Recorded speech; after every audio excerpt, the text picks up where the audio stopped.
Selamat pagi Bapak Ibu hadirin. Assalamualaikum warahmatullahi wabarakatuh. Shalom, salam sejahtera, Om Swastiastu, Namo Buddhaya, salam kebajikan.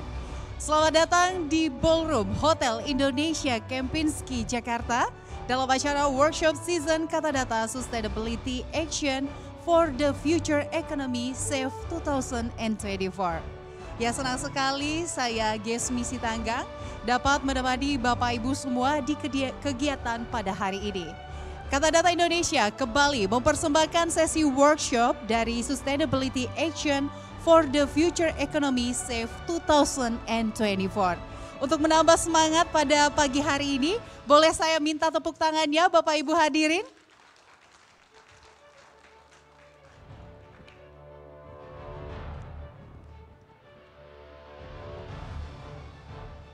Ya, baik Bapak Ibu hadirin, pada hari ini ada 3 sesi workshop yang akan diselenggarakan dan saat ini kita akan memasuki di sesi pertama dengan tema GHG Accounting Advancing Corporate Sustainability and Competitive Edge yang dipersembahkan oleh Association of Carbon Emission Expert Indonesia ACEXI.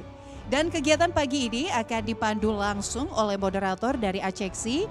Untuk itu kami mengundang Bapak Lastio Kuntoaji Lukito selaku Head of Association Carbon Emission Expert Indonesia ACEXI.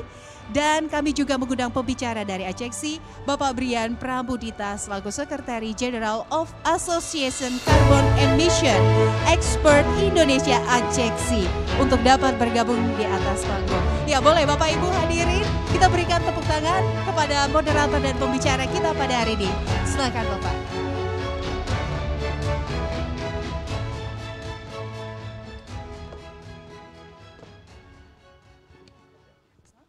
Oke, selamat pagi semua. Assalamualaikum warahmatullahi wabarakatuh. Terima kasih saudari MC yang telah mengundang dan memperkenalkan kita.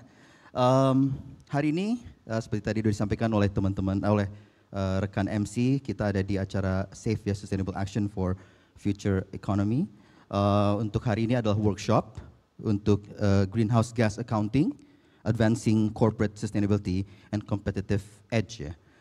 Jadi hari ini kita akan coba dive, well not necessarily deep, tapi at least kita memahami lebih dalam mengenai cara penghitungan GHG ya di ekosistem pengelolaan carbon emission ya. Oke, saya Lastio Lukito, kita udah hadir juga di sini Pak Brian Pramudita. Sebenarnya namanya panjang ya. Beliau saat ini adalah Sekretari Jenderal Sekjen untuk Asosiasi Ahli Emisi Karbon Indonesia, Perkumpulan Ahli Emisi Karbon Indonesia. Dan saya coba lihat CV-nya ya. Saya harus baca nih karena panjang, gelarnya aja udah panjang, nanti ditunjukin. Di sini nggak ditunjukin gelarnya. Tapi Pak Brian ini saat ini selain Sekjen dari Asosiasi Ahli Emisi Karbon Indonesia ASEXI, beliau adalah CEO and Founder DPT BATS International Group. Yes, yaitu yang bergerak di accounting ya pada prinsipnya, tapi juga ke sustainability ya. Dia saat ini adalah BATS banyak sekali membernya di kita di ASEXI, dan BATS juga salah satu yang sudah saking jauhnya terlibat di carbon, dia sudah jadi anggota dari IDX Carbon ya, sudah jadi member untuk bisa purchasing segala macam ya. Oke, nanti mungkin juga bisa cerita sedikit Mas Brian pengalamannya ya.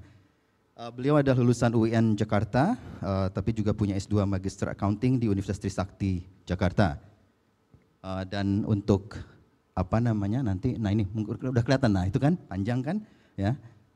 Jadi Certified Carbon Auditor CCA, Energy Institute Hong Kong, ada Certified Data Analytics atau CERT-DA dari ACCAI. Please nanti silakan kalau mau dijelaskan itu apa. Certified Sustainability Finance juga dari ACCA IAI, lalu Certified Sustainability Report Specialist, lalu GRI Professional, dan juga Certified Sustainability Report Assurance ya. Jadi ini sekian sedikit dari certification yang Pak Brian miliki, sehingga sangat cocok lah ada di sini. Waktu kita sayangnya hanya 1 jam ya, jadi saya akan berkenan nanti silakan Pak Brian menyampaikan 20-30 menit ya, sehingga sisanya bisa dipakai lebih banyak untuk diskusi. Silakan yang mau bertanya nanti siapkan saja pertanyaannya, langsung sampaikan. Nanti dibantu tolong ya oleh panitia, karena saya silau mungkin nggak akan kelihatan siapa yang raise their hand. Panitia nanti tolong bantu pilihkan ya. Mas Brian, ada isu lain belum ya? Nggak salah nama kan saya sebutnya? Oke. Oke, so terima kasih teman-teman peserta yang hadir hari ini. Inilah kita sambut dan kita persilakan Pak Brian Pramudita. Tepuk tangan buat Pak Brian Pramudita. Silakan Pak. Saya izin berdiri. Silakan. Oke, terima kasih Bapak Ibu. Isu climate change memang sangat dewasa ini sangat santer ya bagi kita ya. Nah, tapi sebenarnya yang esensi itu adalah bagaimana kita harus bisa menghitung gitu ya. Berapa sih karbon yang dihasilkan dari suatu organisasi ya. Nah, memang ini menarik karena memang standarnya itu sebenarnya sudah lama di luar negeri ya. Tapi baru-baru saja booming lewat aturan POJK 51 ya 2017 yang mengharuskan emiten menghitung itu gitu. Sehingga akhirnya ya udahlah kita harus coba belajar ya. Walaupun yang menjadi requirement masih basic Bapak Ibu. Jadi nggak keseluruhan dari scope 3 itu dihitung. Oke. Mudah-mudahan beban juga buat saya untuk bisa memberikan paparan kurang dari 1 jam ya. Bahwasannya materi ini tuh harusnya ya minimal 2 hari lah ya untuk bisa dipaparkan gitu ya. Jadi mudah-mudahan bisa tersampaikan oleh kepada Bapak Ibu semua. Oke, kita next aja. Next. Oke, ini perkenalkan kami dari Aceksi ya. Bapak Ibu juga bisa join ya, daftar ke asosiasi kami. Oke, next. Nah ini seluruh aktivitas kami dari awal berdiri sampai sekarang ada 14 activity luar biasa ya. Terus next. Oke, ini acara kami, next lagi. Next lagi. Next lagi. Next lagi. Next lagi. Nah ini kira-kira adalah Dewan Pembina, Dewan Pakar, ya, kepengurusan dan sebagainya ya. Oke, next. Nah ini struktur organisasi kami ya. Karena ini bicara karbon itu adalah multidisiplin ilmu Bapak Ibu.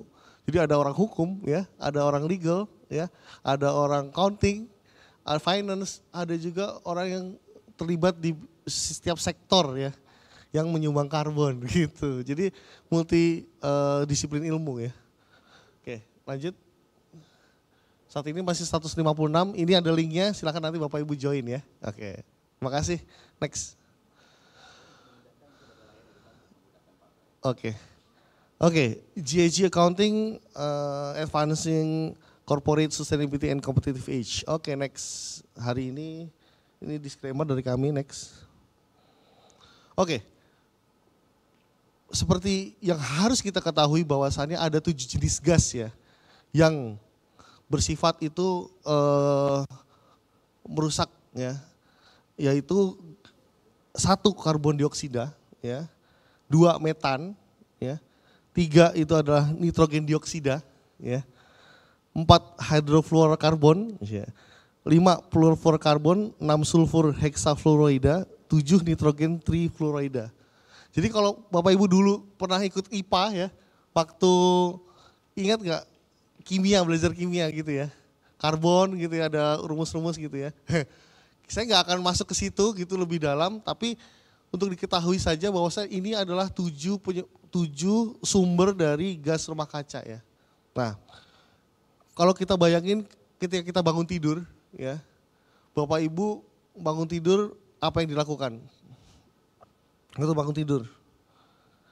Oh dingin nih, pakai AC. Nah AC yang Bapak Ibu pakai itu juga memaparkan karbon ya, lewat refrigeran. Habis itu Bapak Ibu coba mandi gitu ya. Habis mandi Bapak Ibu apa? Makan. Nah di meja makan mungkin Bapak Ibu makan steak ya. Nah steak itu kettle-nya atau sapi-sapi untuk pengemukannya itu juga menghasilkan metan, karbon juga. Gitu ya. Sampai nasi yang Bapak Ibu makan ya, itu agriculture-nya atau pemupukannya, fertilizer-nya itu juga sama. Ya. Terus lagi lanjut, buka pintu rumah udah siap mau berangkat, ya, buka pintu rumah lanjut mau berangkat, pakai kendaraan pakai fossil fuel, mobile combustion, karbon lagi. Wah, ya kan?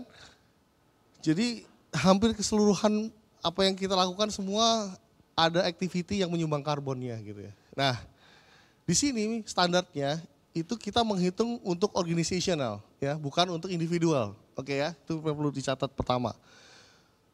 Gas rumah kaca di studi yang dilakukan di European Commission ya, GRC, itu di 2021 ya, berapa sih total gas rumah kaca yang dihasilkan yang ada di bumi, yang ada di udara ini?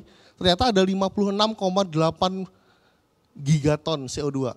Nah kalau dibayangin ya, itu ekuivalen bisa bayangin itu 12,3 ya miliar kendaraan. Banyak banget gak dihasilkan dari situ? Atau kalau industri aviation itu 62 tahun, itu karbonnya itu dihasilkan dari situ misalnya gitu ya.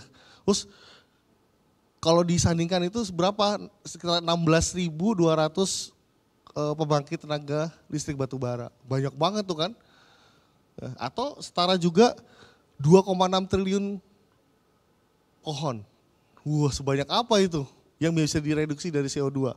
Nah, sektor yang paling besar ya di lingkaran ini, Bapak Ibu bisa lihat lingkaran yang di tengah ya, lingkaran kecil yaitu paling besar dari sektor energi. Ya, sekitar 20,7 gigaton ya. Nah, lingkaran yang paling luar itu adalah per sektornya. Jadi energi itu dibagi lagi, ada electricity, ada heat, ada oil and gas, ada other, coal mining, petroleum dan sebagainya gitu ya. Berikutnya dari sektor industri ternyata yang terbesar. Ya. Apa? Oh, ternyata metals. Ya. Produksi metals. Terus berikutnya chemical, semen, baru yang lainnya. Berikutnya ini dunia ya secara global ya. Itu AFOLU, Agriculture, Forestry and Other Land Use, 10,4 ya, dari pembukaan lahan ya. Oke. Terus berikutnya transportation, di mana transportation itu paling besar adalah road transport ya. Terus berikutnya baru turun ke shipping ya atau aviation. Nah, yang terakhir adalah dari sisi buildings, di mana masih yang paling besar adalah dari sektor residential dibanding perkantoran. Nah itu, jadi kalau bisa di mapping, kita tahu ya sebarannya, berarti kita tahu tuh bagaimana cara memitigasinya gitu ya. Oke, next. Kenapa ini penting untuk dipelajari? Karena berpengaruh terhadap kesehatan umat manusia gitu ya. Jelas dampaknya, real, oke? Ya, air pollutants bisa menyebabkan kematian, ya, penyakit yang parah ya, terus pemanasan global, bahkan dampaknya itu juga kalau agriculture itu karena suhu itu enggak jelas ya kan, jadi akhirnya penggunaan pestisida berlebihan untuk meningkatkan produksi agriculture gitu kan. Nah itu akan merusak apa? Ya harmful chemical untuk supply chain ya, makanan ya. Nah, dan banyak lainnya ya. Jadi efeknya ya otomatis kalau dikonsumsi manusia apa? Ya penyakit degeneratif bakal banyak masuk gitu, cancer dan sebagainya gitu ya. Jadi sebegitu besar dampaknya ya. Bahkan perubahan iklim juga bisa menyebabkan sea level rise naik. Jadi properti di pinggir laut juga harganya harus turun gitu ya. Jadi aktivitas bisnis residential semua berpengaruh semua ya. Oke, lanjut. Nah, definisi sendiri langsung aja ya, saya pakai definisi yang pakai ISO 14064 ya, greenhouse gas adalah merupakan kuantifikasi sistematis ya dari emisi dan menyerap gas rumah kaca yang dihasilkan oleh suatu organisasi atau proyek ya. Ya, tertentu selama periode waktu tertentu ya. Kita harus bisa mengidentify, lalu diukur sumber emisinya, penyerapannya berapa, baru disimpan. Gitu ya, itu pengertian sederhananya. Next. Nah, seperti judul di awal, kenapa sih sebuah usaha atau bisnis itu perlu untuk mendevelop GHG inventory? Kenapa sih gitu pentingnya supaya jadi competitive edge gitu ya. Yang sebenarnya ada 3 hal utama ya Bapak Ibu. Yang pertama adalah dia bisa memahami risk and opportunity. Ya, yang kedua itu adalah bisa men-tracking ya emisi ya, lalu bisa menguranginya, mereduksinya ya. berikutnya yang terakhir adalah untuk pelaporan stakeholder. Oke, kita breakdown satu-satu ya. Risk and opportunity. Kita tahu bahwa perkembangan regulasi gas rumah kaca itu semakin pesat ya. Nah, yang baru-baru ini adalah industri apa yang diregulasi? PLTU, kelistrikan PLTU batubara. Di mana dia harus segera untuk ditutup gitu ya. Oke, makanya ketika kita tahu bagaimana cara menghitung, berarti kan kita tahu resikonya. Kita bisa melakukan financial modeling gitu ya. Kita bisa melakukan, oh ketika dikasih cap emisi batas atasnya, kita tahu nih carbon tax yang harus kita bayar itu berapa. Nah itu kan resiko. Jadi makanya kita bisa melakukan mitigasi atas itu misalnya. Atau resiko terhadap physical risk gitu ya. Atau resiko atas transition ya dan sebagainya. Itu banyak semua resiko itu. Nah, tapi di samping ada resiko, ada yang namanya juga opportunity ya. Karena sifatnya pasar karbon sendiri adalah ada disinsentif, jadi kenakan pajak gitu ya, ada juga insentif. Dan insentifnya bagi perusahaan-perusahaan yang bisa surplus emisi. Nah, kalau ketika capnya tadi dia surplus emisi, dia bisa trade gitu ya, jadi kredit karbon melalui SRN gitu ya. Kalau di Indonesia lalu didaftarkan ke IDX Karbon. Nah, selain itu juga ada 49 metodologi lainnya ya. Ketika Bapak Ibu bisa melakukan energy saving building, misalnya bisa melakukan project 48 tadi ya, banyak itu. Ada PLT geothermal misalnya ya dan sebagainya gitu ya. Itu bisa menjadi kredit karbon atau penghasilan lain-lain. Nah, berarti kan itu adalah opportunity itu. Ya kan? Nah, kalau perusahaan-perusahaan bagi yang bisa menghitung ini akan cepat ini ya langkahnya. Jadi nggak cuma bicara masalah resiko, liabilities, yaitu terutang pajak misalnya contoh, atau tuntutan regulasi bahwasannya dia harus segera di close gitu bisnisnya. Terus mungkin yang kedua adalah dia bisa ketika risk and opportunity itu di address, dia bisa menciptakan pasar baru ya. Niche market dengan LCA ini menarik ya. Kalau di luar negeri kalau kita beli barang ya, itu udah ada berapa sih carbon footprint-nya gitu. Kita beli merek sepatu tertentu gitu ya, carbon footprint-nya sekian gitu. Atau kita beli susu gitu ya, beli saus, beli dan sebagainya. Sehingga walaupun mungkin ya dari satu sisi ada cost compliance untuk menghitung LCA gitu yang lebih mahal gitu ya. Tapi dia punya suatu unique selling point gitu ya di mata pembeli. Karena apa? Dia bisa menghitung berapa sih carbon footprint LCA yang dihasilkan dari produk dia.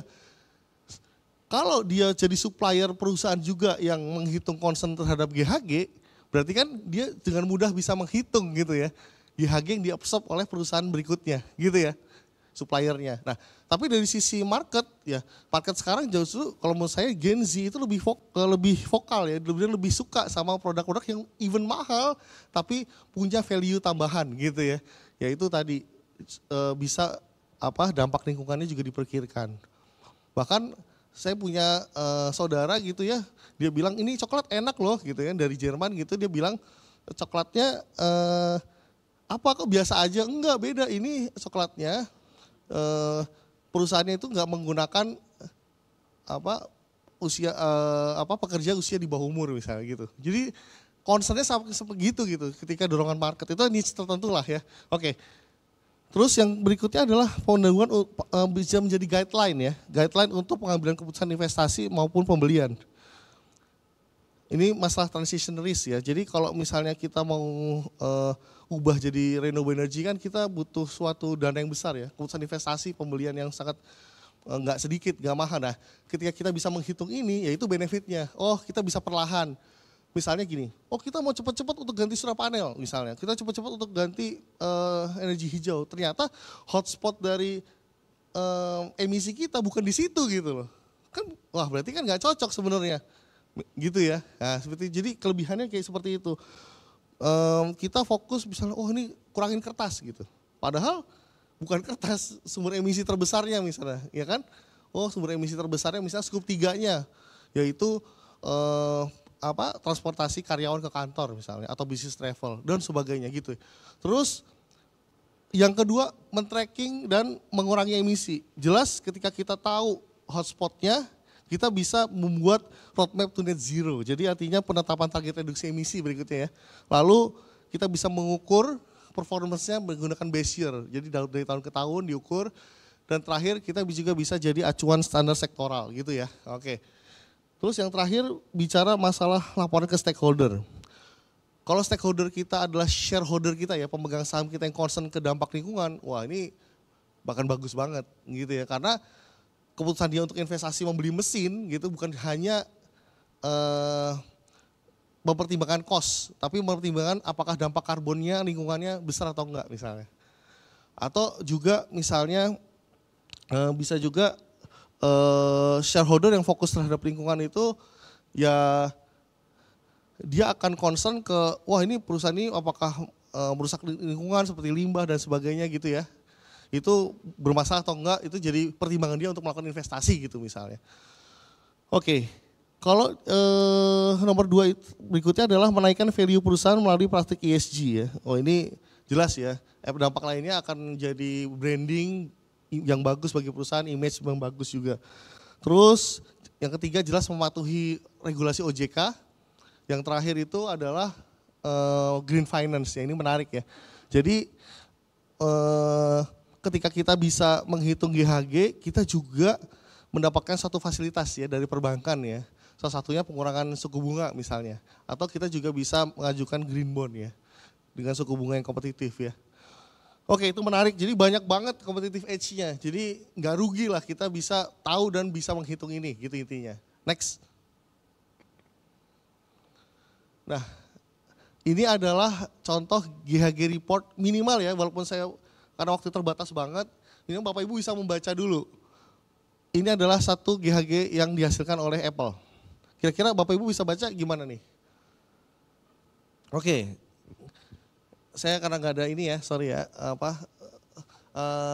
Jadi bacanya gimana? Oh ternyata di Amerika Apple 2023 itu total emisi yang dihasilkan adalah 15,6 million metric ton gitu ya. Dihasilkan dari 2 jenis apa? Kegiatan production, product footprint dan corporate footprint, iya kan? Oke, yang warna hijau itu sebelah kiri adalah product footprint, yang kanan merah itu corporate footprint. Nah, dari kenapa ini bisa baca? Minimal bacanya apa? Oh, di mana sih Apple emission hotspotnya? Oh, ternyata emission hotspotnya Apple itu dari product manufacturing-nya. Product manufacturing. Jadi karena memang dia adalah perusahaan produksi ya, laptop, ya, handphone dan sebagainya, maka penggunaan dari produk manufacturing atau supplier itu yang sangat besar, menyumbang berapa? 59% dari total 15,6 ya. Yang kedua adalah produk use, ketika produk itu dipakai oleh customer, gitu ya. Dan termasuk 9%-nya adalah produk ketika didistribusikan ke customer, produk transport. Wah, ya kan ada juga tuh dia bikin campaign apa? Saya jual handphone nggak pakai charger gitu supaya ngurangin gitu ya, ngurangin emisi pengirimannya juga masalah kuantifikasi dari kotak gitu ya, sehingga shippingnya jadi lebih rendah gitu. Oke, nah itu kan karena apa? Campaign itu di satu sisi menambahkan value kan sebenarnya, ya. Karena apa? Dia tahu hotspotnya. Oh gimana caranya saya menurunkan di satu sisi, tapi dengan mungkin gaya marketing ya, tapi juga saving cost yang bagus gitu. Nah, tapi diterima pasar, value sahamnya nggak turun kok, laku tetap laku kok walaupun dikurangin ininya apa namanya kabelnya gitu ya. Nah kayak gitu, itu menarik kan ketika di saat yang sama dia bisa melakukan strategi yang orang lain nggak lakukan karena dia bisa menghitung, oke ya.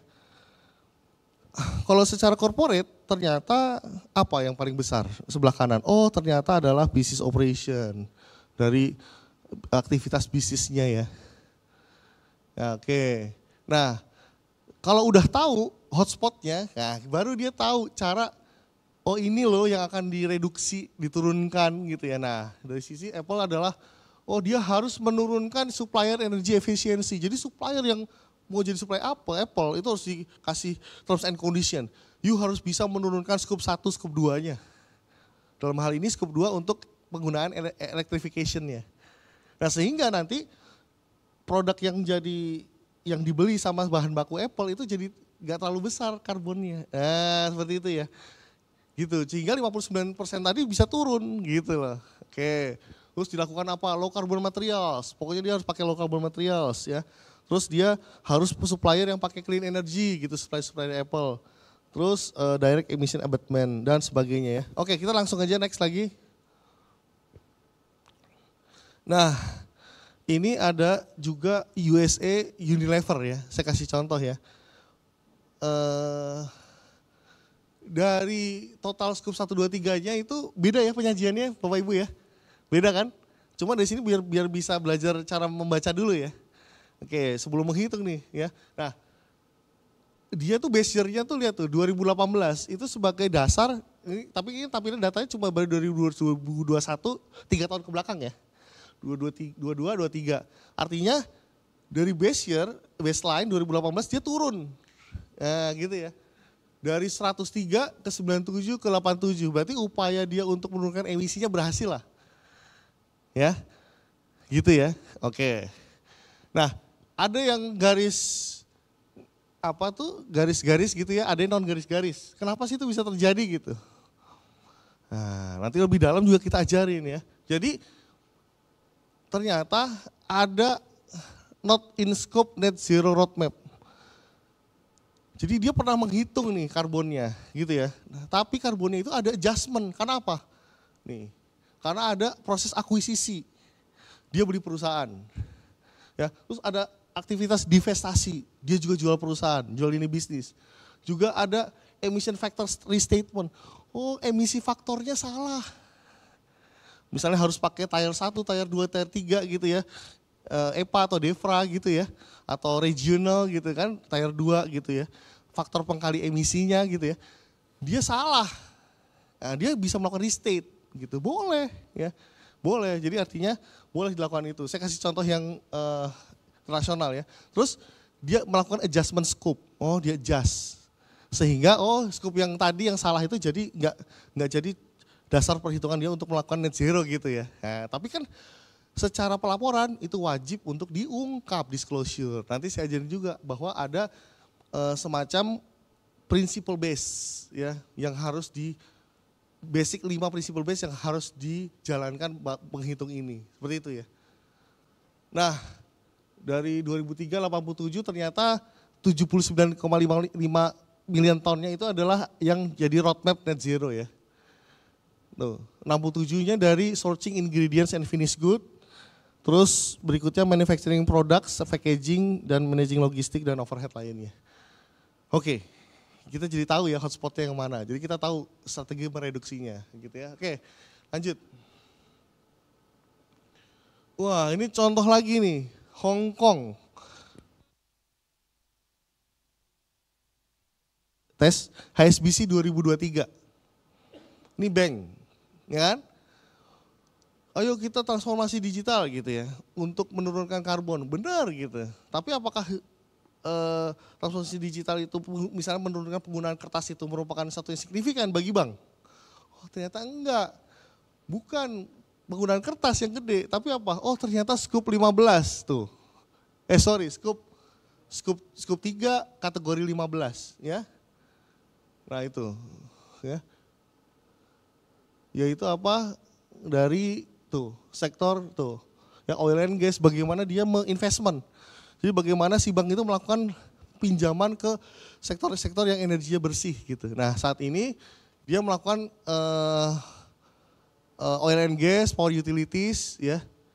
Nah tapi dia juga di saat yang sama ya, dia juga melakukan pinjaman ke semen, industri semen, iron, aviation, otomotif. Nah di sini bagi si bank berarti kan ada bagian yang sebenarnya adalah yang dilakukan oleh si peminjam, aktivitas operasionalnya, yang juga diabsorb oleh si bank. Ya kan, karbonnya di scope 3. Nah itu berarti bank punya apa? Bisa memberikan suatu dorongan ya, atau paksaan bagi si pemegang pinjaman untuk bisa menurunkan emisinya sehingga dan memantau emisi sampai net zero gitu ya. Itu bagus kalau laporan HSBC ya, kalau teman-teman lihat ya. Itu dia bisa bikin guideline-nya sampai setiap sektornya itu sampai net zero ditekan gitu. Bagaimana suppliernya itu untuk bisa menurunkan emisi gas rumah kacanya. Oke. Lanjut. Next. Nah ini contoh kayaknya nggak afdol kalau saya ngomong gitu ya. Tapi saya nggak mencontohkan apa yang saya ajarin gitu ya. Nah jadi di kantor kami berusaha untuk melakukan pengembangan ya aplikasi. Saya membuat software aplikasi untuk ngitung karbon gitu ya. Bapak Ibu juga bisa semua ya. Nah itu dihitung karbonnya next. Next lagi dari AC, nah ini semua ya.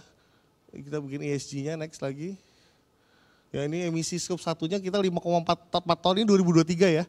2024 belum ya. Dan saya belum ada PIC yang melakukan inputnya secara real time ya. Karena kantor saya masih nggak gede-gede amat, masih 35 orang gitu ya. Jadi belum ada yang fokus untuk situ, tapi pas pelaporan di akhir tahun kita ada yang input gitu ya ke sistem. Nah ini jadi nggak bisa di tracking per bulannya, tapi ke tracking setahunnya bisa. Nah itu 5,44 ton, terus skup 2 adalah 11,59 ton, skup 3-nya 27,00 ton. Target kita kalau bisa net zero 2030 gitu ya. Next.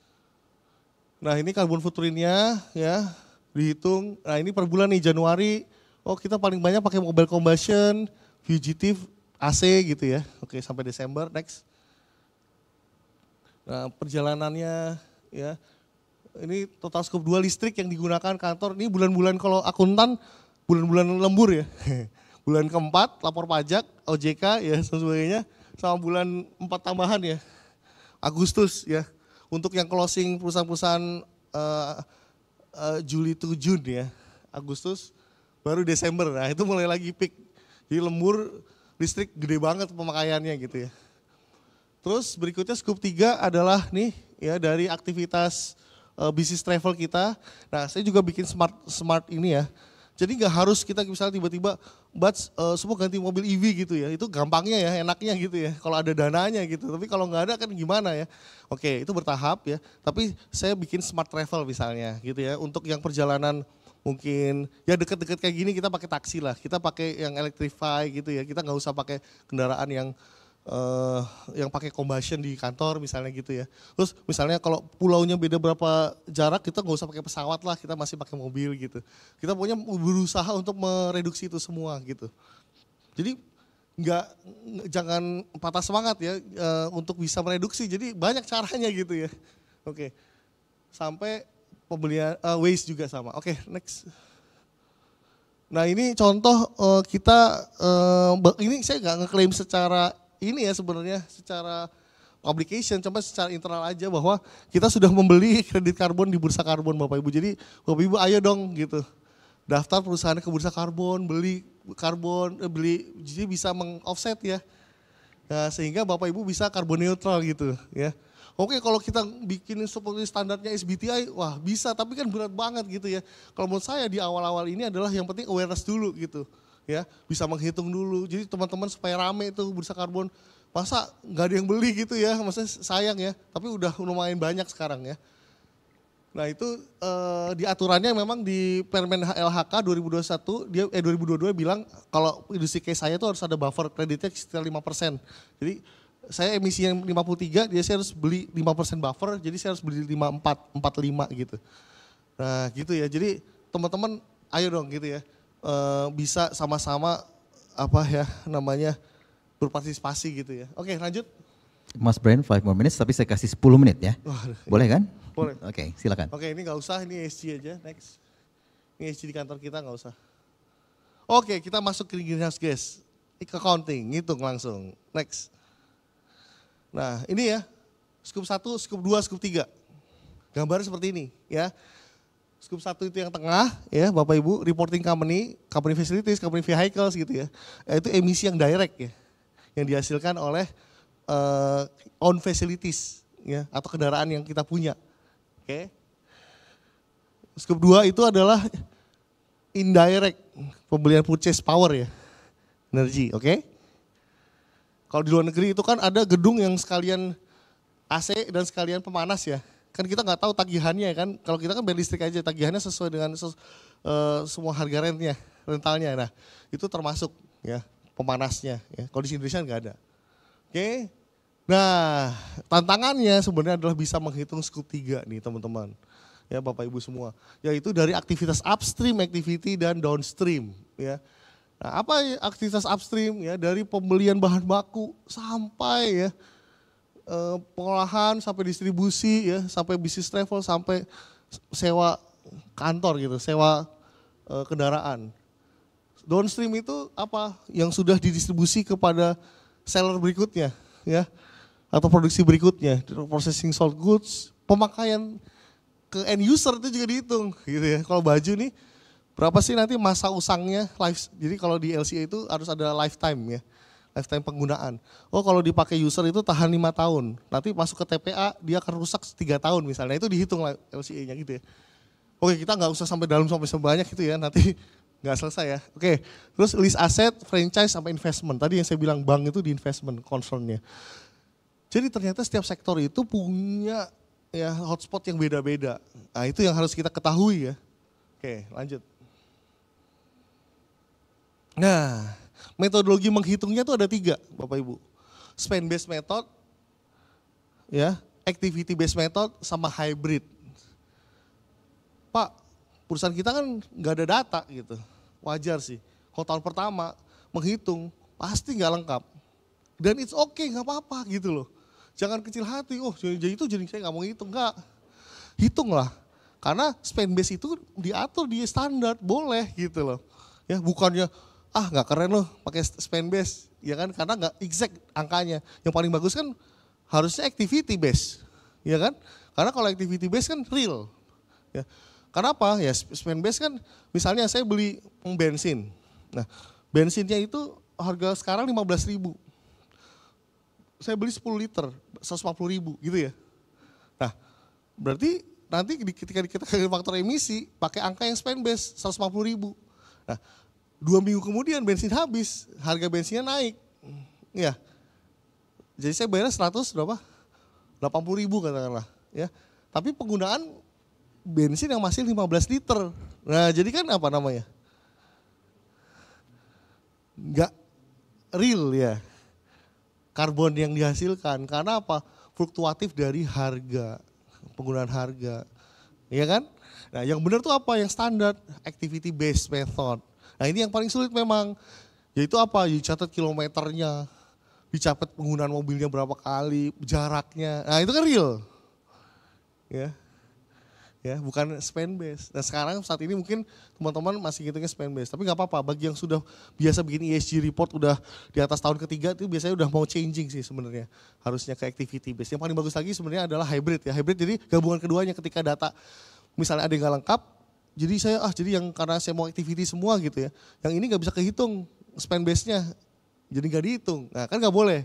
Salah satu prinsip dari GHG accounting adalah completeness, kelengkapan. Berarti hybrid method. Sebagian menggunakan activity base, sebagian menggunakan spend base. Karena spend base yang paling lengkap ya. Karena apa? Accounting pasti catat dong, pengeluaran uang pasti catat. Tapi ya banyak kelemahannya spend base. Misalnya perjalanan perjalanan dari kita kan kalau kita kata data teman-teman ngisi ya tadi ya, perjalanan dari rumah ke sini kita naik apa kendaraannya. Nah kalau pakai spend base kan nggak ada tuh biayanya. Biayanya dari biaya bensinnya ada di karyawan kan, nggak ada di company. Nah itu jadi nggak di consolidate di perhitungannya gitu ya. Tapi kalau menggunakan activity base itu kan harus dihitung sebenarnya. Walaupun uangnya itu keluarnya bukan dari company itu coba. Ya kan? Nah itulah kelemahan-kelemahannya, makanya yang paling bagus adalah dari hybrid walaupun kompleks tapi dia accurate ya. Oke, next. Nah ini contoh, ada perusahaan X ya, beli alat tulis kantor 10 juta nih ya. Faktor emisinya katakanlah ini udah ada di EPA DEFRA gitu ya, udah ada di standar ya. Pokoknya setiap 1000 pensil gitu ya, ada 0,1 kg CO2 ekuivalen lah ya karbon dihasilkan. Berapa sih total emisinya? Gampang aja, ya udah 10 juta dibagi 1000, berarti total emisinya berapa? 1000 kilogram. Itu spend base. Coba besok harganya naik 10 juta jadi 10.500.000. Padahal pensilnya nggak berubah penggunaannya, ya kan? Nah gitu ya, oke. Activity based method itu adalah contoh pabrik Y ya. Dia beli 10.000 kg bahan baku untuk produksi. 10.000 gram dia beli untuk produksi. Nah, faktor emisi untuk proses produksinya adalah 2 kg CO2 per kilogram bahan baku. Kan gitu ya, tinggal dibagi aja, ya kan? Tinggal dikali aja. 1.000 dikali 2, 2.000. Nah itu real. Ya. Ketika penggunaan bahan bakunya naik, berarti apa? Di consumption berarti karbonnya juga naik gitu. Ketika penggunaan bahan bakunya turun, ya karbon juga ikut turun. Nah itu, karena activity base. Walaupun banyak kelemahan gitu ya, bukan kelemahan, tantangan di dalam menghitung. Misalnya apakah data setnya itu ada, database-nya itu ada. Nah itu kan tantangan berikutnya. Misalnya saya menggunakan purchase service, saya menggunakan consultant, ya kan. Ini data scope 1-2-nya konsultannya nih ada nggak nih? Kan gitu ya. Sehingga berapa sih yang bisa saya absorb ininya karbonnya. Nah itu tantangan berikutnya. Ya, nah gitu ya. Tapi paling bagus menggunakan activity base. Nah kalau hybrid ini contohnya adalah misalnya ada proyek konstruksi Z ya. Dia pakai data activity untuk alat berat 10.000 kg CO2 ya. Nah karena datanya nggak lengkap ya, dia menggunakan spend base untuk pembelian material konstruksi senilai 50 juta. Anggap aja faktor emisinya adalah 0,05 kg per 1.000. Jadi total emisi dari material adalah, nah karena tadi saya bilang adalah completeness, lengkap. Jangan sampai satu proyek itu yang dihitung cuma menggunakan alat berat doang. Padahal ada bahan baku. Kan jadi nggak bener ya laporan karbonnya. Ya gitu. Oke, berarti di-allow untuk yang activity base karena ada datanya dihitung, yang ada spend base ya udah karena nggak ada activity-nya ya udah kita pakai yang uang yang kita keluarin gitu ya. Nah dalam hal ini yang uang yang kita keluarin tuh dari pembelian material konstruksi sebesar 50 juta. Padahal kalau material konstruksi kan, kalau dia material konstruksinya naik, harusnya karbonnya juga naik kan gitu ya. Tapi karena nggak ada seperti itu, yaudah kita pakai data yang ada. Nah semua itu harus diapain? Harus dilakukan disclosure atau pengungkapan di setiap laporan yang kita buat. Kalau enggak, bias pembacanya, nggak bisa membandingkan. Misalnya ya, metodologinya berubah. Tahun ini kita pakai spend base, tahun depan pakai activity, wah muter-muter gitu. Jadi kan nggak bisa di apple to apple tuh setiap tahun gitu ya. Nah itu nggak boleh, karena prinsip selanjutnya itu konsistensi. Gitu ya, harus konsisten. Ya oke, lanjut. Nah ini ada menghitung GHG menggunakan standar GHG protokol dan ISO 14064 ya. Saya nggak usah detail bacain karena terlalu banyak ya. Oke, intinya ya, perbedaannya untuk menghitung itu banyak mostly pakai ini yang sebelah kiri, GHG protokol ya. Nah untuk melakukan validasi dan verification itu pakai yang sebelah kanan ya, gitu aja. Ya. Dan penamaannya aja, kalau di sini ada scope 1, 2, 3 ya, yaitu direct emission, indirect sama other indirect gitu ya. Nah kalau di sana itu kategorinya sampai 6, yaitu direct, indirect, jadi sama ya. Scope 1 sini sama kayak CAT 1 sana, scope 2 sini sama kayak CAT 2 sana. Nah scope 3 ini sama kayak CAT 3 sampai kategori 6, gitu aja ya. Jadi dia bagi berdasarkan transportation, product use of product sama other source. Nah itu aja kalau ISO, oke? Nggak usah dibawa pusing ya. Oke lanjut. Nah apa itu? Ya ini bisa dibaca ya. Jadi scope 1 itu adalah berasal dari apa? Stationary combustion. Contoh kita pembakaran yang menggunakan kantor. Oh tinggal 1 menit lagi ya. Saya udah berusaha ngebut ya sebenarnya. Gak apa-apa ya. Oke ini bisa dibaca ya. Ada mobile combustion, industrial process. Jadi kalau misalnya chemical ya, semen ya. Itu masuk di industrial process tuh. Jangan lupa scope 1-nya diungkap situ ya. Oke, ke fugitif seperti kebocoran pipa AC dan sebagainya ya. Kalau scope 2 penggunaan listrik, scope 3 itu kan ya ada tuh semua. Tadi yang supply chain itu tadi udah digambar ya. Oke, langsung lanjut berikutnya. Nah ini untuk yang tadi yang industrial process ya, ada semen, aluminium, iron, steel, nitrik, amonia, urea, petrochemical dan sebagainya. Ini ada lagi cara menghitungnya. Oke, next. Nah, types of menghitung itu ada 3, entity base, project accounting sama product accounting. Oke itu aja, next lagi biar cepet. Nah ini siapa yang menggunakan GHG accounting ini semua ya. Oke, next. Next. Nah prinsipalnya tadi ya, harus relevan. Jadi kalau scoop 1, 2, 3-nya, kalau misalnya di industri chemical, masa nggak dihitungin pembelian bahan baku materialnya, kan nggak relevan jadinya gitu ya. Intinya gampang lah, relevan harus gitu. Terus kalau accuracy, ya tadi hitungnya tuh harus benar ya, kali-kalinya ya, terus juga jumlahnya, terus juga penggunaan datasetnya. Nah kalau prinsip transparansi, kita kalau menghitung itu harus ada data pendukung. Kalau nggak ada data pendukungnya, gimana kita mau diauditable sama pihak ketiga, diverifikasi validasi pihak ketiga, kan jadi nggak transparan. Nah itu prinsip berikutnya ini.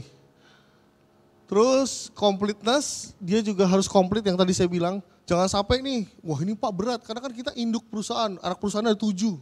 Bagaimana si WC ini diinput di setiap supply chain-nya, wah itu kan gitu ya. Nah tips dari saya sebenarnya adalah dibikin seperti mapping supply chain, detail sekali gitu ya. Itu digambar, scoop 1, 2, 3-nya nanti gitu ya. Oke, jadi nggak boleh ada yang ketinggal, yang kesisa gitu ya. Karena apa? De minimis namanya. Dia harus lengkap, akurat, tanpa pengecualian walaupun berasal dari sumber emisi kecil. Jadi walaupun dia emisi kecil Pak, nggak berpengaruh. Tapi kan ada gitu ya. Oke. Kenapa? Nah itu tadi, siapa tahu ternyata bukan dari CO2 ekuivalen, tapi dari sulfur. Sulfur kan faktor pengkali CO2-nya kali 27.000 berapa gitu kan, lebih gede daripada CO gitu. Metan aja kali 26 kali, kayak gitu ya. Oke. Silakan closing ya Pak. Ya.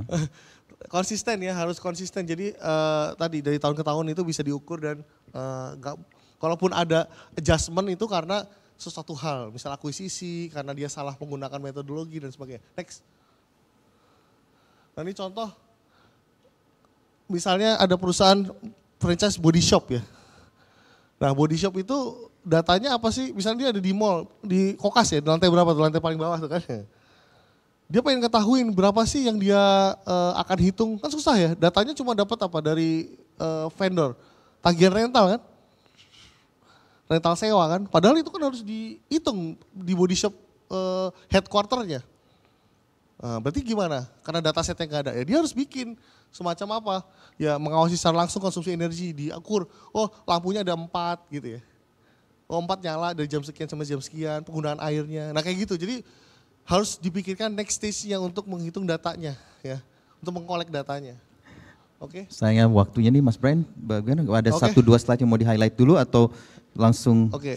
Ada yang penting nggak untuk di-highlight 1-2 slide? Oke, next lagi. Oke, tadi udah bisa ngitung ya. Kita udah sampai tahap 2 nih. Kita sekarang tahap 3, 4, 5 Pak. Nah, tinggal 3 tahap lagi Pak. Gimana Pak? Boleh nggak Pak? Cepet aja, nanti kasihan nggak ada yang bisa menanya nanti. Siap. Silakan. Pilih aja 1-2 slide yang mewakili Pak. Oke, ini satu slide aja deh. Satu yang next, organization boundaries. Baik. Nah, kadang ada perusahaan event ya yang sudah listing di bursa efek ya, yang ngitung ESG gitu, banyak yang ya kurang tepat lah ya. Bagaimana dia melakukan organization boundaries-nya gitu.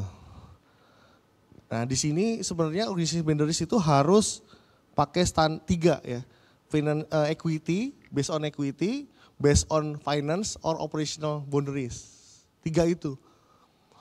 Nah, tahun ini dia pakai operational, tahun depan dia pakai equity. Ya konsisten kan, salah itu udah. Jadi intinya gini, kalau pakai equity, kalau dia punya anak perusahaan katakanlah 70% sahamnya di anak perusahaan. Berarti scoop 1-2-nya anak perusahaan itu 70% itu dia absorb ke induk. Nah kebanyakan itu pakai 100% gitu. Kan gak salah tuh gitu. Jadi terlalu besar, overstate. Gitu ya. Bahkan ada yang bagian ini pakai operation, merasa oh ini karena kita operational kita handle semua, jadi kita absorb semua. Nah, itu salah. Padahal sisi yang lain pakai yang perhitungan finance misalnya. Nah, oke. Ini contoh ya, equity, finance, and operation. Jadi artinya harus benar ya dan konsisten. Satu aja pakainya, nggak boleh 3-3-nya nggak boleh. Oke. Next. Nah kalau equity share gampangnya adalah persentase ownership, berarti nanti CO2 ekuivalennya persentase yang dia absorb. Kalau control finance itu pertanyaannya 3. Kalau dia ada authority, 100% harus absorb. Kalau dia no authority, 0. Tapi kalau ada joint authority, misalnya kayak joint operation gitu ya, nah itu persentase sebesar joint authority-nya. Oke ya, itu finance. Tapi kalau operation cuma 2 doang, Kalau dia ada authority atas aktivitas operation di anak perusahaannya, berarti 100% harus dikonsolidasi ke atas emisinya. Tapi kalau dia tidak ada, nol langsung. Nah gitu aja. Jadi ini juga bisa jadi strategi ya. Jadi namanya carbon planning gitu ya. Jadi mana sih yang efektif buat Bapak Ibu untuk bisa menghitung karbon jadi supaya nggak overstate atau understate gitu ya. Oke. Sayang waktu nih Mas Terima Brian yang kasih. membatasi. Ya nanti kalaupun ada slide lain sambil jalan aja nanti minta operator untuk yang mana slide yang ditunjukkannya. Oke, jadi saya juga nggak akan terlalu lama men-summary ya, tapi saya cuma ingin menekankan beberapa hal ya. Saya nangkep tadi semua sektor tuh terkait ya dengan menghitung ini ya. Bahkan ada beberapa sektor yang utama ya, energi ya, volu ya, sama transportasi. Jadi teman-teman yang hadir di sini silakan harus bertanya tuh malah yang bergerak di 3 sektor ini ya, silakan ya. Lalu juga saya tadi mau tanya reporting, tapi reporting 5 elemen tadi itu yang penting ya, ada completeness, ada semua itu ya. Oke, itu saya pikir udah bagus ya. Silakan saya lempar dulu untuk 3 pertanyaan ya, mungkin hanya 3 pertanyaan sempatnya. Silakan, saya nggak kelihatan, ada 1 di tengah, sama 1 di 2 kilo nih, saya 1 di sana, 1, 2, 3 ya. Silakan panitia bantu. Panitia tolong dibantu. Pertanyaan sampaikan nama dan dari mana, lalu sesingkat-singkatnya karena waktu kita hormati yang sesi berikutnya. Baik, selamat siang para hadirin dan juga pembicara. Terima kasih atas pemaparan materinya. Nama saya Den Prasna dari Masyarakat Umum, graduate dari UI, Fisika, dan concern juga untuk bidang sustainability ini. Mas, ketika kita membicarakan sustainability, apalagi tentang emisi karbon ya, itu banyak pihak yang terlibat untuk menciptakan emisi karbon. Sebenarnya itu bagaimana ya cara yang paling efisien untuk bukan menghilangkan tapi untuk mengurangi dan bahkan bisa menekan jumlah emisi karbon yang dihasilkan mungkin per harinya. Ya, kita tahu bahwa emisi karbon bisa dihasilkan dari transportasi umum dan juga aktivitas manusia gitu ya. Itu seperti apa cara efisiennya. Kemudian terkait dengan GHG accounting ini suatu hal yang menarik ya bagi saya bicara accounting dalam sustainability. Sebetulnya Mas, bagaimana ya apa ya yang saya bagi orang awam ya bukan akuntansi gitu ya, seperti apa inti dari roadmapnya gitu ya, roadmap dari accounting GHG accounting yang Mas bicarakan di sini. Kemudian mau nanya satu lagi, apa arti sustainability menurut Mas secara nilai dasarnya gitu seperti apa?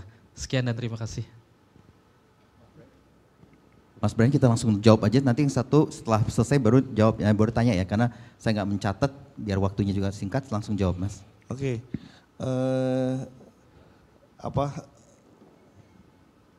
Cara paling efektif untuk menurunkan karbon gitu ya. Sebenarnya sederhana sih Mas. Kalau bahasanya kita ngambil ilmunya Peter Drucker. Peter Drucker tuh ahli manajemen. Ya. Dia bilang bahwa sesuatu yang bisa kamu ukur ada sesuatu yang bisa kamu manage itu adalah sesuatu yang bisa kamu ukur.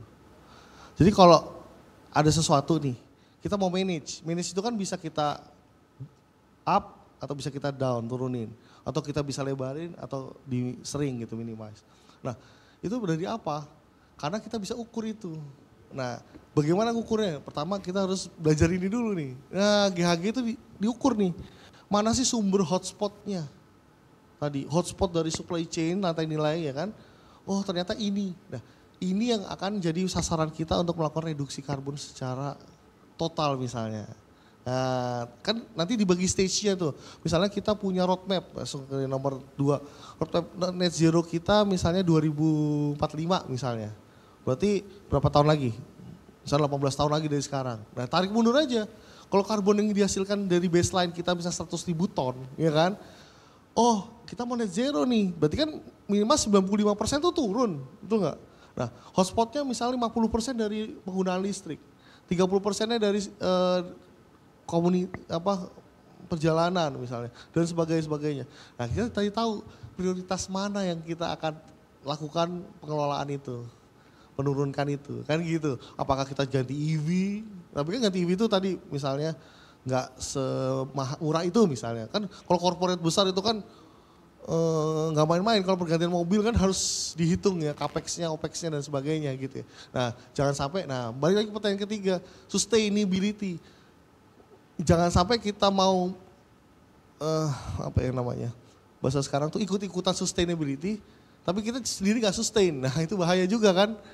Jadi makanya kita harus melakukan sesuatu tuh terukur gitu, yang bisa kita lakukan. Oke, kita mau idealis, mau bersih dari semua karbon semuanya nggak bisa, itu harus bertahap semuanya gitu ya. Menurut aku sih itu yang realistis.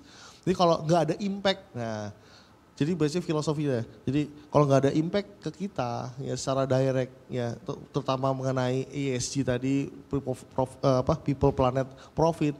Ya udah minimal kalau menurut saya nggak perlu untuk dilakukan, kalau menurut saya sih harusnya sesuatu yang mendapat impact aja gitu ya.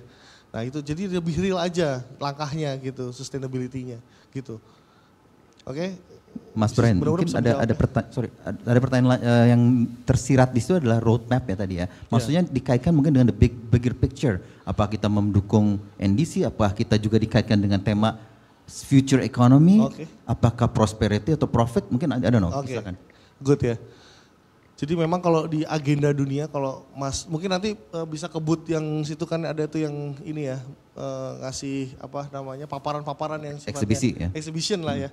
Itu kan semua negara tuh udah bareng-bareng concern di Paris Agreement Mas. Jadi untuk nurunin suhu 1,5 derajat. Nah diturunkan di setiap negara melalui National Determined Contribution masing-masing negara.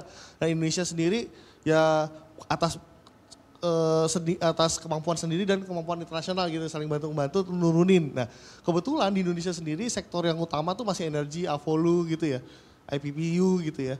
Nah tapi di negara lain beda, kayak Singapura kan gak ada hutannya. Nah sektor yang utama untuk diturunkan yaitu energy building.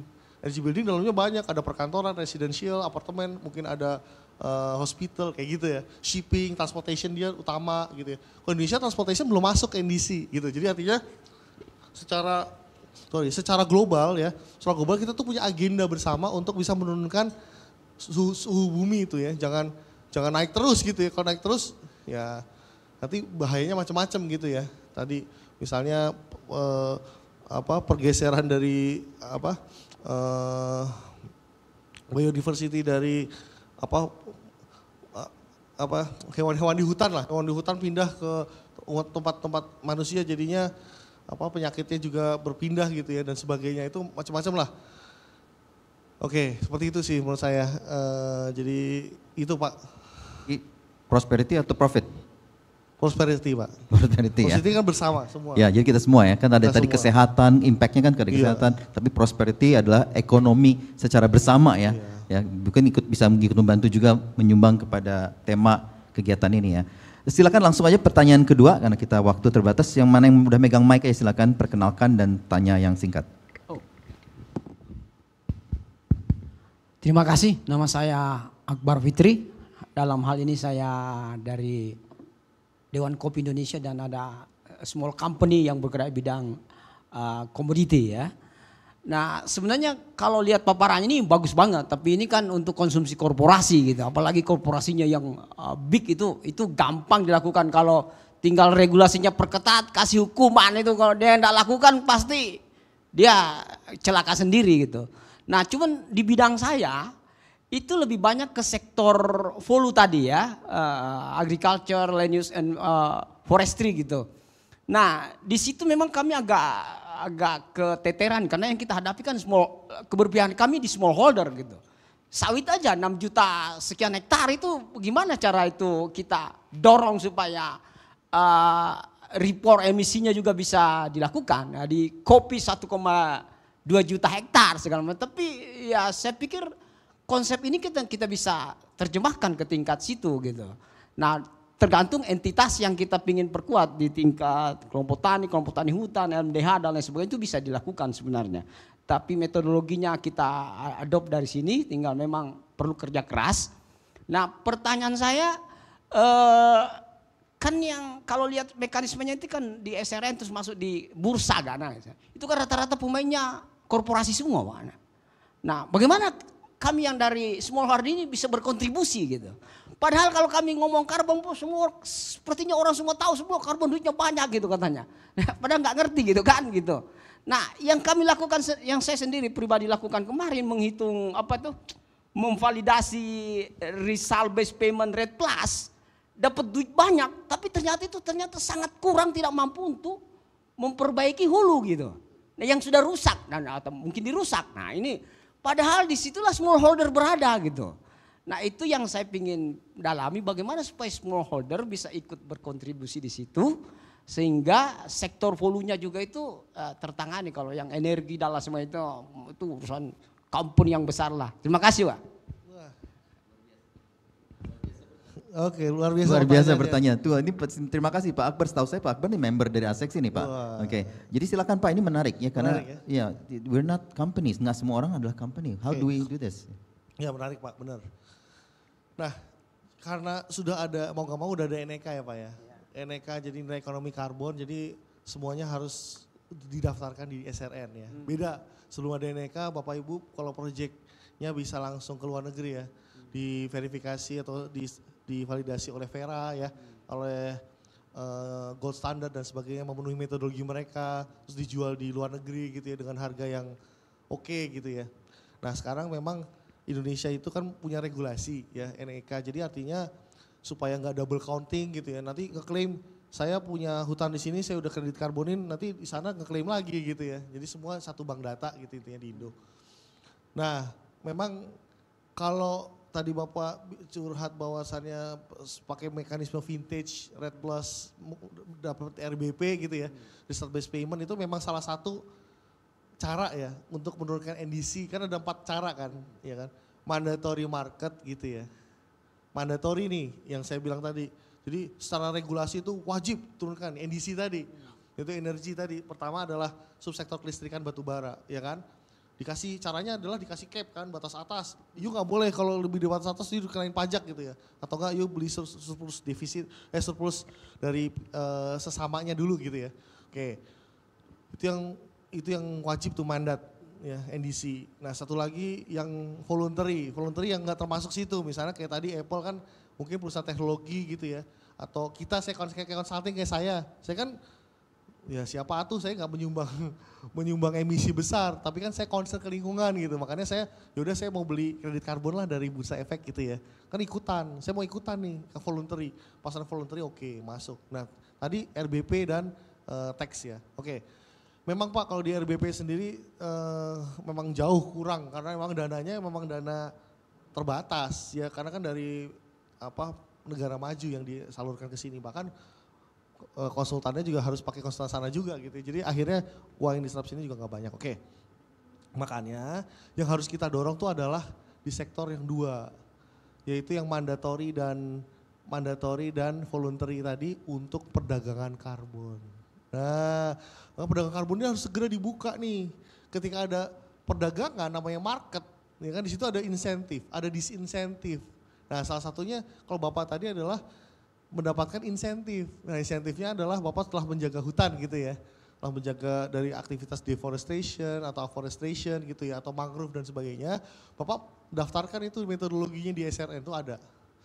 SRN metodologinya nanti dilakukan Bapak Ibu membuat DRAM ya, daftar aksi mitigasi dokumen aksi, ya, dokumen rencana aksi mitigasi. Ya.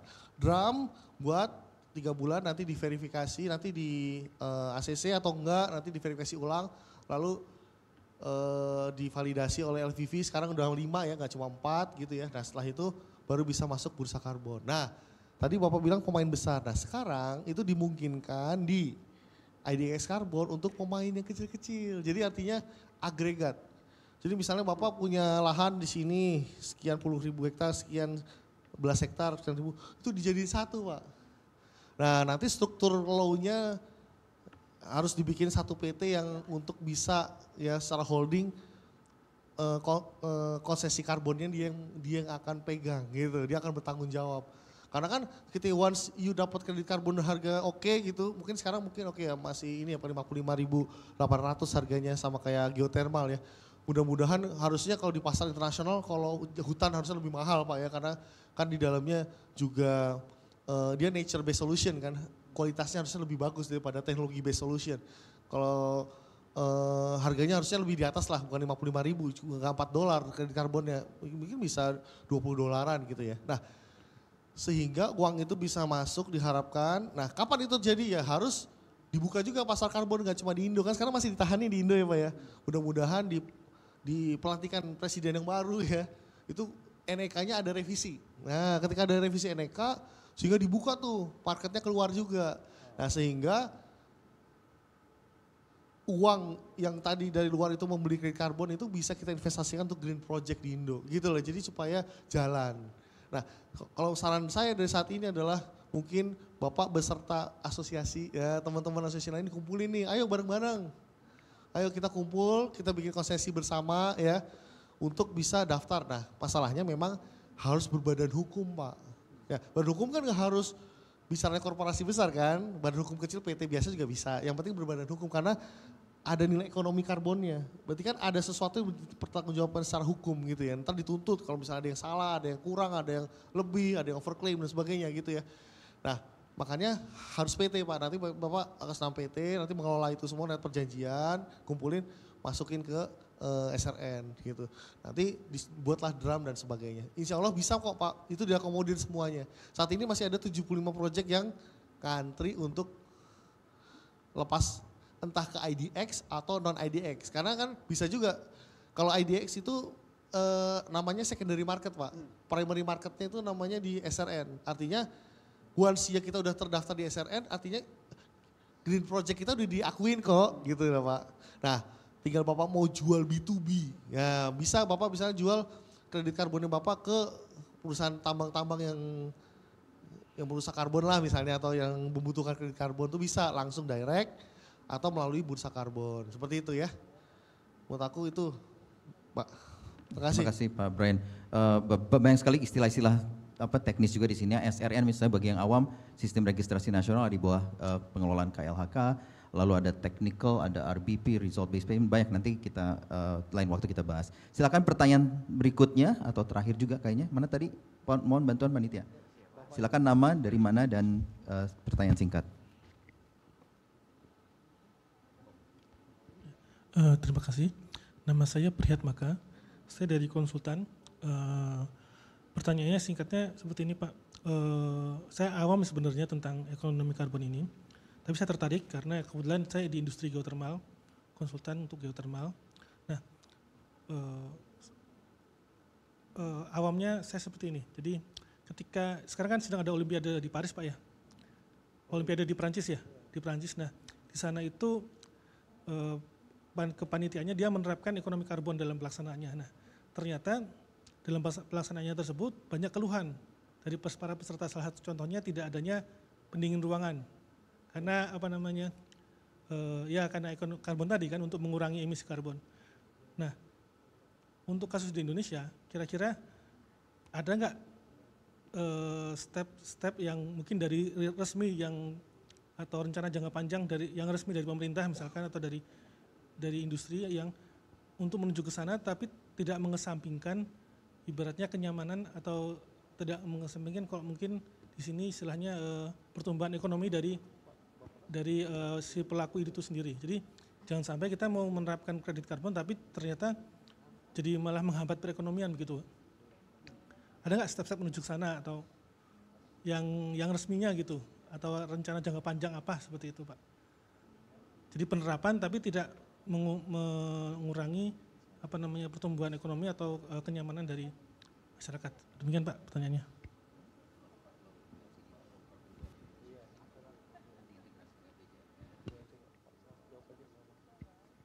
Silakan Pak Brian, silakan. Oke. Jadi, waduh pertanyaannya menarik ya. Roadmap ya. Sebenarnya sih di Bappenas sendiri ada ya. Roadmap to RPJMN yang namanya ya Pak. Sebenarnya LCDI, Low Carbon Development Initiative, yang diintegrasikan ke RPJMN sama RPJPN ya. Jangka panjang dan jangka menengah itu semua sudah diintegrasikan. Silakan, tapi seputar itulah. Ya seputar itulah sebenarnya itu ada. Nah kebetulan yang konsultan untuk Bappenas nih Pak Lasio nih yang ahlinya ya. Kalau saya kan nggak tahu nih. Tapi yang keluar baru-baru ini ada roadmap untuk bukan yang itu tapi yang sampah ya. Udah keluar tuh. Nah itu silakan dibaca itu. Supaya recycling. Mungkin teman-teman di sini ada yang sudah baca itu roadmap untuk sampah tuh udah keluar tuh ya. Ya gitu. Mungkin dari situ saya itu aja ya. Jadi saya tambahkan memang negara kita tentu mencoba mensinergikan semua, mengharmoniskan semua ya, makanya dimasukkan ke dalam berbagai strategi maupun kepada rencana-rencana pembangunan. Termasuk suatu dokumen strategis adalah Long Term Strategy Low Carbon Climate Resilient, LTS LCCR, yaitu horizonnya 2050 untuk mendukung net zero emission kita yang 2060 ya. Tapi kan sebelum 2060 kan ada juga ada berbagai target sisipan ya, bukan sisipan, midnya apa sih interimnya lah, misalnya NDC yang 2030 yang katanya akan diperpanjang lagi atau dibikin NDC berikutnya selain yang kemarin terakhir ya. Lalu yang enhanced NDC ya, itu akan ada lagi baru. Lalu ada juga misalnya even Indonesia Emas 2045 pun akan menjadi target kita ya. Selain net sink buat volume, mungkin tadi teman-teman di agriculture ataupun forestry bisa juga merefer ke situ ya, apabila areanya berdekatan atau memang mantan bekas hutan ya, karena nanti suatu saat kan harus dikembalikan ke hutan. Jadi mungkin itu yang mungkin nggak bisa terlalu detail kita jawab, tapi intinya ya strategi kita ada dan ini semuanya akan bermuara ke situ. Memang harus dikembangkan secara secara holistik, harus dilihat ekosistem pengelolaan perubahan iklim dulu yang dilihat ya, baru kita ngelihat pengendalian emisi karbon ya. Dan bahasa-bahasa negara kita emang dimanapun kita bekerja harus kita selalu acu, karena kita apalagi Aseksi, saya sekalian menyampaikan ya, bahwa Aseksi ini intinya kan netral ya, kita ingin menjadi mitra bagi semua pihak ya, baik itu individual, pemerintah maupun korporasi. Jadi kita juga ingin memastikan bahwa arahan dari pemerintah juga sampai ke teman-teman seperti di venue kayak gini, event kayak gini ya. Oke, saya pikir karena waktunya yang membatasi ya, mohon maaf nih mungkin sedikit melewati, saya akan summary sedikit dan akan tutup. Jadi tidak salah ya bahwa Brian ini emang saya sampaikan dia adalah trainer utama kita di Aseksi ya. Aseksi kan berdasarkan membership individual ya. Jadi silakan bagi individu dari kalangan manapun untuk mendaftar, dan kita juga akan ada rangkaian training ya nanti ya. Nah, salah satunya yang akan disampaikan Pak Brian lebih detail dari yang hari ini. Tapi yang saya yang juga ingin sekali lagi menekankan di bidang apapun, di sektor manapun. Saya senang tadi ada konsultan di geothermal, ada yang dari ke Avolu ya, agriculture. Itu silakanlah ikut memastikan where are we ya, salah satunya dengan cara where are we in this whole picture ya, gambaran semua ini ya tentang carbon ya, carbon emission atau emisi gas rumah kaca ya kalau bahasa baku di NEK-nya ya. Itu kita ada di mana sih dan kita bisa membantu bagaimana ya, semua pasti akan terkait ya. Aseksi kan juga tidak hanya ahli tapi praktisi-praktisi ya, yang tentu dibantu oleh Aseksi, nanti kita akan membantu members untuk menjadi ahli ya. Terus yang ada sedikit highlight dari saya adalah misalnya tadi ya, rangkaian tadi sebenarnya belum selesai ya, masih ada reporting yang bagus bagaimana, tapi juga nanti sebenarnya ada juga cerita mengenai individu kita dan bagaimana. Tadi carbon juga sebenarnya sesi tersendiri, carbon market, cara kita mengelola karbon sehingga bermanfaat, berimpactful, juga nanti ada sesi sendiri di kemudian hari. Saya pikir itu aja ya, jadi sekali lagi saya ucapkan terima kasih kepada Pak Brian nih yang setelah menyampaikan makalah presentasinya, dan ini workshop ya, jadi trainingnya ya, tapi sayangnya waktu yang pendek. Terima kasih juga pada para peserta. Sekali lagi anggap aja ini adalah suatu teaser dari Aseksi, dan semoga nanti bisa gabung di asosiasi kita atau di kegiatan-kegiatan workshop atau training lainnya di kemudian hari. Saya ucapkan terima kasih atas perhatian, partisipasi, pertanyaan-pertanyaannya. Saya tutup sesi hari ini dengan memberikan tepuk tangan yang besar bagi Pak Brian Pramudita. Oke, terima kasih atas partisipasinya. Wassalamualaikum warahmatullahi wabarakatuh. Waalaikumsalam warahmatullahi wabarakatuh. Terima kasih Pak Lestio dan Pak Brian. Boleh ditahan sebentar, kita foto bersama terlebih dahulu.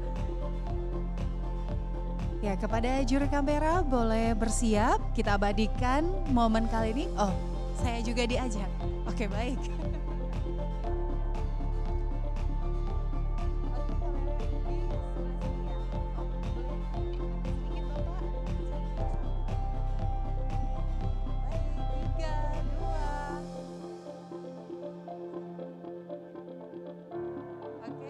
Sekali lagi, boleh gayanya yang lain Pak? Apa tujuan? Nggak usah, cuan kali ya. Ya, oke, 3, 2,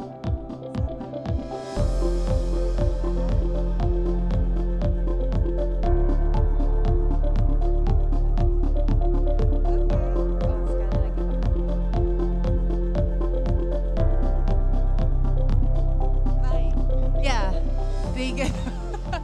Baik, terima kasih Pak Brian, Pak Listio.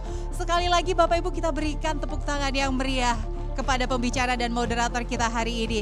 Ya, Bapak Ibu menarik sekali ya tadi workshop, sayang sekali memang waktunya terbatas tapi kita lihat melalui workshop ini kita bisa lebih memahami apa itu akuntansi emisi gas rumah kaca, karena bukan hanya sebuah kewajiban tentunya karena ada dampak ataupun resiko yang berbahaya di sana, tetapi juga sebuah peluang untuk meningkatkan reputasi perusahaan, mengurangi resiko bisnis dan membuka peluang pasar baru. Jadi Bapak Ibu hadirin, mari kita manfaatkan pengetahuan yang telah kita dapatkan tadi untuk keunggulan kompetitif dan juga membangun bisnis berkelanjutan. Sekali lagi saya boleh minta tepuk tangan yang meriah untuk kita semua hari ini. Ya, Bapak Ibu hadirin sekalian, kegiatan di sesi pertama sudah selesai. Terima kasih kepada para pembicara dan juga para peserta yang telah hadir dan berpartisipasi pada pagi hari ini. Dan setelah ini pada pukul 14.00 waktu Indonesia Barat akan ada sesi workshop kedua, yakni Assessing Business Impact, Implementation of Sustainable Investment Guidelines. Dan untuk itu saya Gesmi Sitanggang, kita berjumpa di sesi selanjutnya. Terima kasih.